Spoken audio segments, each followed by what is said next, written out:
KBS 조사를 하는데요. 이제 대출을 해주니까 대출 받는 사람의 연봉을 이제 통계로 좀 작성을 했는데 평균 9,173만 원 서울 아파트를 사신 담보대출 받으신 분들이 연봉이 얼마나 될까 네. 한번 들여다보니까 평균이 9,173만 원이라고 하는데 속도가 빠른 게 문제인데요. 2021년만 하더라도 한 5천에서 6천만 원 정도 수준이었는데 지금 한 4년 만에 9천만 원까지 껑충 올라갔고요.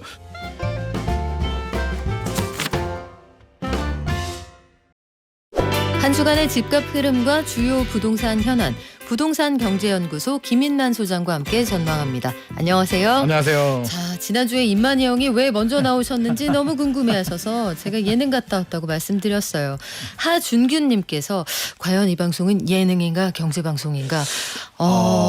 우리는 경제? 우리는 예능인데 경제를 좀 심도 깊게 다루는 그런 거야? 예능이죠. 나 이제까지 몰랐네. 우리 예능인이잖아요. 아 진짜? 자, 우리 예능인 김인만 소장님과 함께 주간 부동산원의 가격 동향부터 좀 볼게요. 8월 3주차 한국부동산원 통계를 볼 텐데요.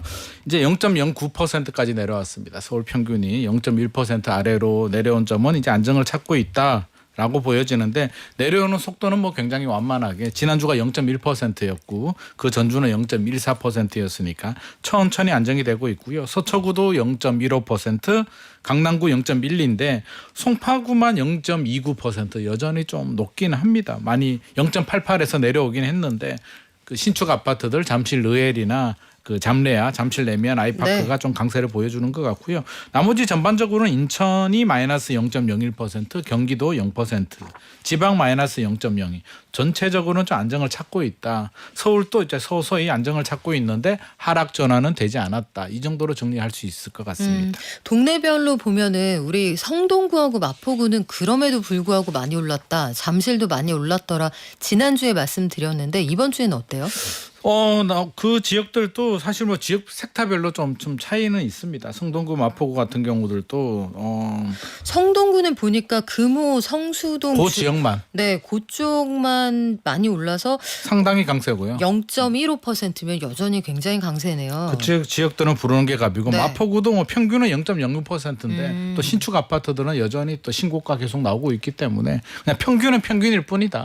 전체적인 분위기가 이렇게 좀 안정이 되고 있다 정도만 우리가 이해를 하시면 될 것 같습니다. 송파구도 여전히 0.29% 이렇게 높죠. 집계가 되니까 그러니까요. 여전히 재건축 중심으로 높네요. 경기도도 과천시는 0.2% 여전히 높습니다. 계속 상승입니다. 사실은. 네. 근데 이게 통계를 보다 보면 야, 이게 어떤 게 맞나 헷갈리는 게 부동산원의 주간 통계를 보면 어쨌든 말씀하신 것처럼 서서히 안정 이게 보이는데 한국은행의 8월 소비자 동향조사 결과를 보면은 이게 보통은 심리지수로 선행지표 역할을 하잖아요. 그렇습니다. 이걸 보면은 다시 집값 상승에 대한 기대가 살아나는 것 같기도 하고 어떤 게 맞아요? 한국은행에서 소비자 동향 조사 결과를 발표를 했는데요. 주택가격 전망 소비자 지수가 111로 나왔습니다. 7월이 109였으니까 8월이 111이니까 2포인트 올랐다, 소폭 상승했다라고 이제 뉴스는 나오는데 주택가격 전망 소비자 지수가 뭐냐면 1년 후에 지금 생각했을 때 너 1년 후에 집값 오를 것 같아 내릴 것 같아 라고 해서 오른다는 사람이 내린다는 사람보다 더 많으면 이제 100을 넘어가는 거죠. 그래서 100 위로 막 올라가게 되는데 올라갈 것 같아 1년 후에 예상하는 분들이 조금 더 많았다는 건데 조사 시점이 중요해요. 네. 지금 발표됐잖아요. 그래서 생각해 보면 어제 조사해가지고 오늘 발표할 수는 없잖아요. 그래서 부동산은 통계를 좀 거슬러 올라가게 되면 8월 3주차가 0.09%고 8월 1주차가 0.14%였거든요. 살짝 반등하는 시점.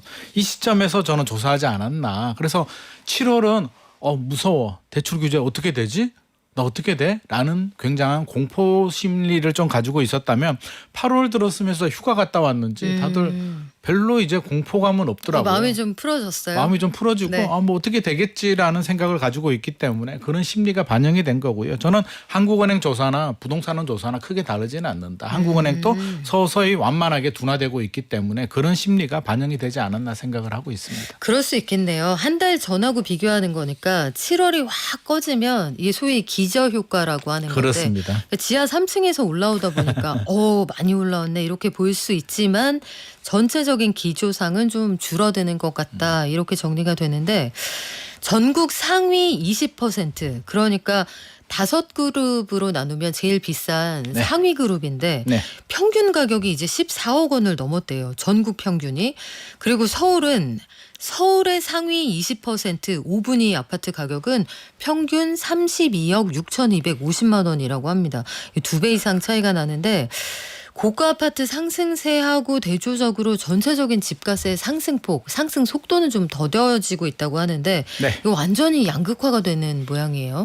요즘 양극화가 뭐 최대 화두인 것 같고요. 양극화를 보면 얼마나 심각한지 사실 전국 5분이라고 하더라도 전국에서 상위 20%는 아마 대체적으로 뭐 부산 같으면 해운대 일부, 대구는 수성구 일부를 제외하고는 대부분 서울 아닐까 싶습니다. 네. 서울이 상승을 주도한 것 같고요. 5분위 평균 가격이 14억 114만 원. 3월이 13억이었는데 가파르게 늘어났는데 전국은 계속 보합이거든요.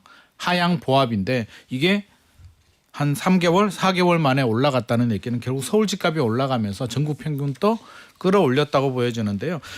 전국 5분위 평균 가격이 14억인데 서울 아파트 평균 가격이 14억이 넘습니다. 그러니까 비슷하게 일치하는 양상을 보여주고 있는데 이게 왜 벌어지는지를 우리가 볼 수 있는 지표가 상위 20% 5분위와 하위 20% 1분위 차이를 배율로 이제 나누기 해서 나타나는 지표가 있는데 5분위 배율이 12.1 이게 커질수록 양극화가 더 벌어진다는 건데 역대 최고치라고 합니다. 그래서 조사 결과로 최고치가 나왔기 때문에 하위는 멈춰 있는데 상위는 지금 계속 올라가는 양상을 보여주고 있고요. 서울 평균 5분위 20% 가격이 32억이라고 하니까 야 이게 한 1년 2년 전만 하더라도 우리 강남에 네. 반포 쪽에 32억이면 살 수 있다. 제가 한 2, 3년 전만 하더라도 상담할 때 나 돈 많아요. 뭐든지 사고 싶어요라고 하면 한 30억 들고 오세요라고 하는데 그때는 30억이면 뭐라도 살 수 있었는데 이제는 20% 평균이 32억이라고 하니까 서울이 정말 많이 올랐다는 것을 우리가 좀 알 수가 있고요. 평균 가격 저는 놀라운 게 서울은 하위 20% 있잖아요. 네. 1분위라고 하는데 1분위 가격이 4억 9,298만 원이에요. 1분위 가격 하위 20%가 5억 정도를 하니까 전국 평균 가격이 서울의 하위 20% 가격이고요. 우리 서민들은 5억도 사실 크죠. 사회 초년생들 5억 모으기도 힘들고 대출 받기도 힘든데 하위 20%가 이게 5억이라고 하니까 이 주택 문제가 정말 심각하다는 것을 한 번 더 느낄 수가 있습니다. 그러네요. 전국 아파트 평균 매매가가 5억 3,843만 원인데 그렇죠. 서울에서는 상대적으로 가격이 낮은 그러니까 5그룹 중에 가장 제일 가격이 낮은 그 그룹의 평균 가격이 한 5억 원 정도 되니까 차이가 많이 나는군요.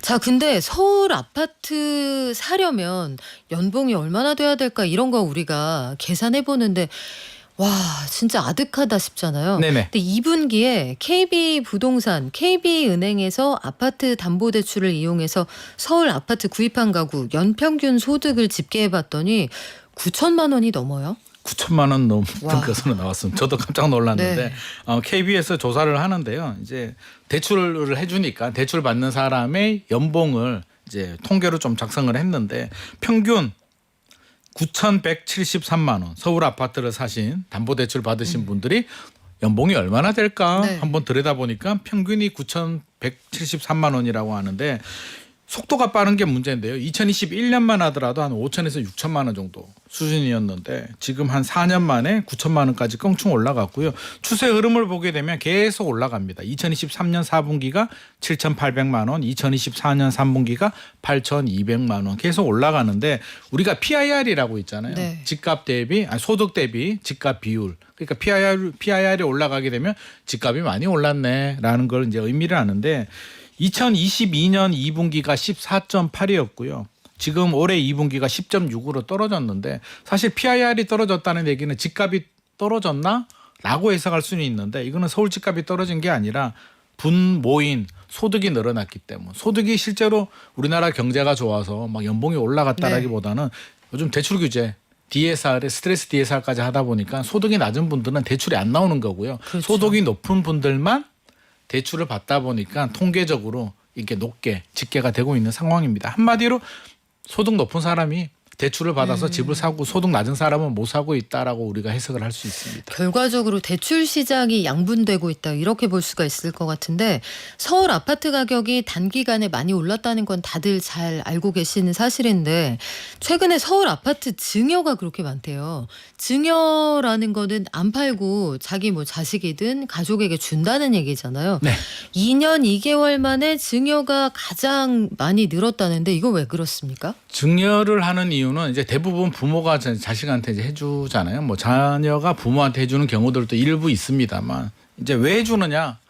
증여세를 내거든요. 증여세율이 이제 구간이 높아지게 그렇죠. 되면 거의 절반 정도 내야 될 수도 있는데 그러면 집값이 올라갈수록 세금은 많이 나오잖아요. 그러니까요. 지금 20억인데 아무리 봐도 한 5년 후에 30억이 갈 것 같아. 그러면 30억 되면은 증여세를 15억 정도 내야 되는데 20억에는 10억을 내도 되니까 올라가는데 베팅을 좀 하는 분들이 좀 많다라고 생각을 할 수가 있고요. 일단 비율을 보게 되면 7월 집합 건물 증여가 740건으로 나왔는데 6월 대비 9.46% 증가를 했고요. 전년 동기 대비 25%가 증가를 했는데 재미있는 건 이제 증여한 사람 네. 802명 중에 나이별로 좀 분류를 했는데요. 70세 이상이 352명으로 가장 많았고요.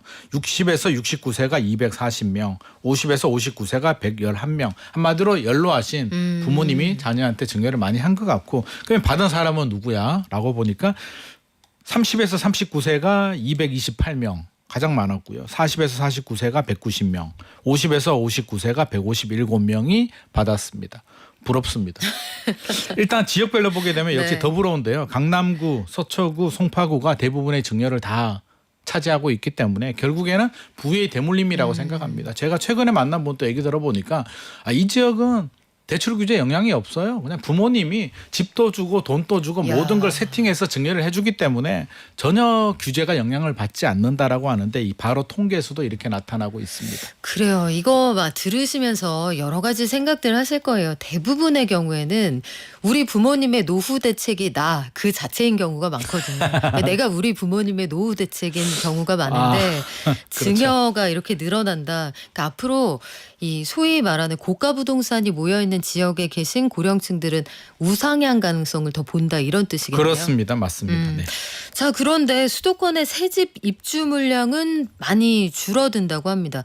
새집의 입주 물량이 줄어든다는 게 집값을 불안하게 하는 요인이 될 수도 있다고 하는데 그러니까 실제로 그 물량이 얼마나 됩니까? 저는 이게 굉장히 좀 심리적으로 많이 영향을 주게 되고 우리 앞서서 이제 증여를 하는데 앞으로 더 올라가는데 베팅을 한다라고 했잖아요. 부모님들이 그 배경 중에 하나가 저는 입주 물량인 것 같습니다. 서울은 입주 물량이 부족하다는 게 이제 알고 있는 팩트고 쉽게 해결할 수 없는 문제이기 때문에 아마 이렇게 생각을 하고 있는 것 같은데요.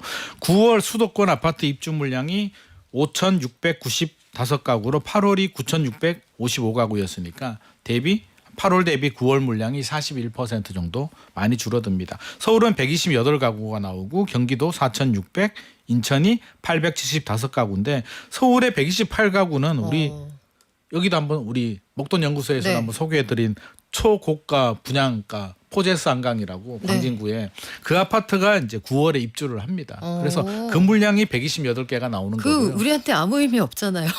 아무 의미는 없는데 사실 이게 워낙 비싸기 때문에 네. 128개가 나오더라도 제가 볼 때는 크게 도움이 되지 않는다. 그러니까요. 그들만의 리그이기 때문에 서울은 입주 물량이 여전히 부족하다는 거고요. 경기도는 뭐 평택, 시흥시, 인천은 금단신도시 쪽에 입주 물량이 집중되어 있기 때문에 나머지 지역들 소위 말해서 집값이 올라가는 과천이나 평촌이나 분당 쪽은 물량이 없다는 거고요. 10월, 11월은 뭐 소폭 늘어나긴 하는데 이게 작년이나 재작년 대비는 여전히 줄어든 물량이고 내년은 더 줄어들기 때문에 공급 문제를 어떻게 해결할지가 최대 관건이고 지금 국토부가 또 뭐 보도자료 같은 걸 냈더라고요. 뭐죠? 최근에 나오는 다음 주에 대책을 발표한다는 거 그거 아니야. 아닐 수도 있어. 그리고 생각보다 대책 빨리 나온다는 소문이 있었는데 그거 그거 소문이야. 아니다. 그리고 지금 나오고 있는 찌라시로 돌고 있는 공급 계획들 그거 아닐 수도 있어. 그러니까 일단 좀 기다려줘라는 보도 자료를 좀 배포를 했더라고요. 그래서 지금 머리가 굉장히 아픈 것 같고 오늘 오후에도 국토부 회의가 있으니까 저도 참석을 해보고 네. 분위기는 다음 주에 한번 전해드리도록 하겠습니다. 그 얘기도 나왔었잖아요. 최근에 전세가가 많이 올라간다 이와 관련해서도 우리가 유심히 지켜보고 있다 이런 입장도 나왔죠. 맞습니다. 네. 그래요. 그리고 어제부터 1년 동안은 실거주하지 않는 외국인은 수도권에 집 못 삽니다. 특히 서울은 전역이 포함이 되는데 소위 말하는 외국인 토지거래 허가구역이 지정이 된 거예요. 이제 발효가 됐죠. 이게 효과가 얼마나 있을 거냐 우리가 한번 따져볼 때가 된 것 같은데요. 그렇죠. 이제 외국인들은 이제 26일이니까 어제부터 1년간 4개월 내에 그러니까 허가를 받게 되면 4개월 내에 전입신고해서 입주를 해야 되고요. 2년 동안 실거주를 해야 됩니다. 우리나라 분들하고 이제 똑같이 적용이 되는데 우리 더 강하죠. 우리는 강남 3구, 용산구 아파트에만 적용이 되는데 여기는 수도권 모든 주택에 대해서 다 됩니다. 수도권에서도 빠지는 지역은 있어요. 양주시, 이천, 의정부, 동두천, 양평, 여주, 가평, 연천. 강화군, 옹진군 여기는 사도 돼 허가 안 받아도 돼라고 하는데 외국인들도 이게 다 정보가 있어가지고 여기 잘 안 살 것 같은데 일단 궁금한 게 그래서 우리 주택 시장이 안정이 될 수 있을까라는 데 이제 초점을 맞추는데 저는 물론 이게 환영하는 댓글들도 많고요. 분위기도 되게 많습니다. 뭐 우리가 살 집도 없고 주택 시장 네. 불안한데 투기 수요 당연히 막아야 되는 거 아니냐. 저도 뭐 당연히 공감하는 부분인데 생각해 보게 되면 그래서 주택 시장이 안정이 될까라고 한다면 외국인이 보유하고 있는 우리 주택 중에서 0.52%를 가지고 있거든요. 0.52%를 가지고 있는 외국인을 허가제로 한다고 해서 우리 주택 시장이 안정이 되냐 그러면 나머지 99.5%가 이제 문제라는 생각은 들고요. 결국에는 저는 민심이 좀 안 좋았잖아요. 우리는 대출 규제 영향받는데 역차별 얘기가 역차별 많았죠. 논란이기 때문에 네. 역차별 논란을 좀 해소하기 위한 조치였다고 생각이 되고요. 아쉬운 점은 인천 부평이나 안산시나 시흥시나 이런 곳들의 아파트도 아닌 빌라 같은 경우는 네. 우리가 거기를 지금 못 사서 불안하고 그러진 않잖아요. 그래서 그들 지역들 같은 경우는 사실 아파트만 좀 해당을 적용을 했더라면 빌라 오피스텔 같은 경우는 좀 빼주는 것도 괜찮지 않았을까라는 생각을 하고 있습니다. 아마 정부가 그걸 제외한다고 하면 또 그쪽으로 풍선 효과 때문에 효과가 그렇죠. 있을까 봐. 맞습니다. 네네. 그 최근 들어서 안 그래도 오랜만에 서울 오피스텔 시장에서 거래가 좀 된다고 하니까 아니 근데 아파트 가격은 당초에 이거는 꺾이지가 않는다 이렇게 전해드리는데 상가는 얘기가 완전히 다르네요. 이 강남의 노른자위 지역이라고 하는 곳도 상가는 안 나간다. 공실이 많다. 이런 얘기가 있네요. 상가는 전혀 다른 시장입니다. 뭐 강남에서 이제 아파트가 지금 굉장히 핫한 뜨거운 양극화고요. 네. 상가는 사실 안 될 수밖에 없는 게 금리가 2020년, 2021년에 비해서 2배 정도 올랐단 말이에요. 그렇죠. 실질적으로. 네. 그러면 금리는 올라갔는데 월세는 오르지 않았습니다. 실제로 월세 받아서 대출이자 못 내는 분들 상당히 많이 있거든요. 근데 가격이라도 아파트처럼 올라가면 되는데 상가는 그렇게 투자형 상품이 아닌 임대 수익형 상품이기 때문에 월세 받아서 대출이자도 못 내는 수익형 부동산을 과연 누가 투자를 하겠는가. 분위기 자체가 식다 보니까 분양이 안 돼요. 분양이 안 되다 보니까 이제 재건축 단지들 같은 경우에 옛날에는 개별 분양을 했는데 안 되다 보니까 이제 통매각을 합니다. 어떤 업체들한테 법인들한테 이거 가지고 아예 비즈니스 하는 임대사업자한테 좀 저렴하게 줄 테니까 그냥 니들이 통으로 가지고 갈래라고 하는데 대치동의 구마을 재건축은 DH 에델루이도 통매각 하겠다라고 이제 하다가 반트라는 법인에서 자금을 구하지 못해서 이게 무산이 됐어요. 입주는 다 됐는데 네.